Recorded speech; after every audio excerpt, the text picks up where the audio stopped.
Hello friends, it's Tanya from Tinkering and Ink with Tanya, and today we're doing a Crafty Friends blog hop. This is my project for the blog hop. We're using the Cinco de Mayo stamp set along with the blanket pattern background stamp, and we are featuring Hero Arts this time. So I'm going to show you how to do this two different ways. Well, sort of. This version I had already sponged on the paper with Blue Hawaii and Key Lime Fizz, two of the Hero Arts Reactive inks. And now I'm taking the blanket pattern stamp and I am making a bunch of cards for I work in a hospital, and I am trying to provide cards for our birthday coworkers every month. And there are too many of us for us to all sign in a regular size card.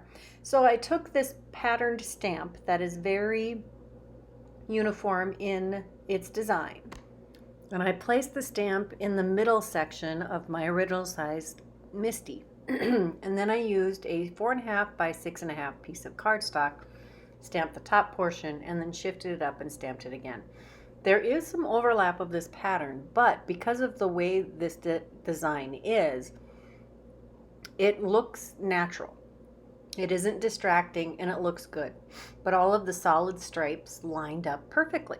Magic of a stamp positioner. So then I used some Versamark ink. Not then. I did use Versamark ink to stamp that image, and then used white embossing powder and heat set that. You can see that little bit of overlap. This is how I actually did it for the card. I had stamped the image on watercolor paper and hadn't inked it yet. And then embossed with white embossing powder. And here you can see me sponging on the Key Lime Fizz and the Blue Hawaii ink, and they do blend to a lovely blue-green in the middle. I'm using mini ink distress blenders and sponges. That just is my preferred method, plus I already have them.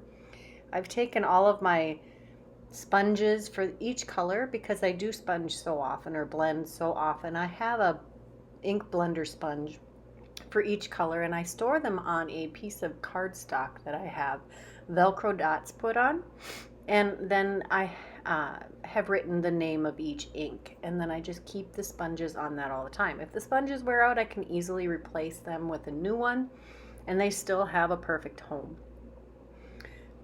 After I'm done sponging those all on, I do spritz it with a little bit of pearlized water. You know I love that stuff. It adds a lovely shimmer, and it's so easy to make.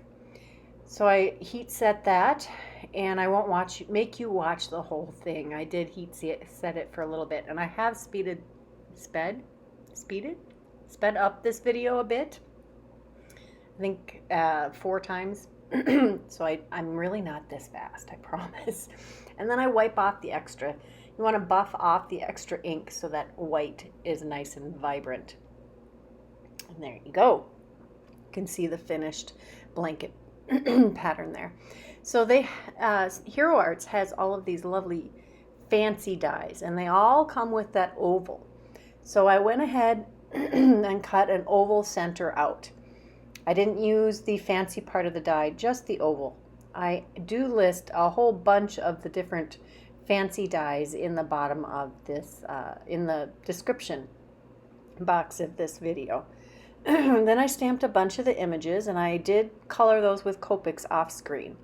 I used a piece of cardstock that is 4.5 by 6.5 to trace the oval, because that's where I want my stamping. And I go ahead and stamp the sentiments from the stamp set with VersaFine Onyx black ink. And then I use the dies to cut out the little images, and I do use chipboard to back that sombrero cat. And then I figure out my placement. I almost forgot to erase my pencil marks. Make sure you do that. Otherwise, you're going to have some marks that you can't get rid of. I also use some chipboard to pop up that blanket pattern panel. And I'm gluing down all of our little pieces. There's even some confetti stamps in that stamp set, and those Hero Arts Reactive inks stamp beautifully. Now it's time to add some of the balloons. Those are also part of the stamp set, and they have a coordinating die. I found, excuse me, I had coordinated some Copic colors to make them match the Key Lime Fizz and the Blue Hawaii. I'm going to add some clear Sakura jellyroll glaze marker or pen, gel pen, to the balloons to add a little shine. And I added the white to the eyes already, and well, I think I put black on first and then white after the black had dried. And then while I was fussing around, I put my hand in the white. So I used my eraser to take that off after it had dried. Inside, we're going to put this adorable little kitten in a box. And I'm going to stamp above and below it. Look at that. Happy birthday to Mew. How amazing. To all the cat lovers. This is actually going to go to a fella we work with who he has cat condos in his backyard for his kitties. It's pretty amazing. I added some of the Stardust Silver glitter jelly roll pen to the ribbons on the box, on the cat in the box, kitten in the box. Glue all that down, and that's pretty much it for the card. Be sure you like this video. Make sure you're subscribed to my channel, so you can continue to see my videos, and stop back frequently. We are getting a special coupon code, or we did get a special coupon code from Hero Arts. Be sure to shop and use Crafty Friends 20 the next 2 days. Thanks, and bye.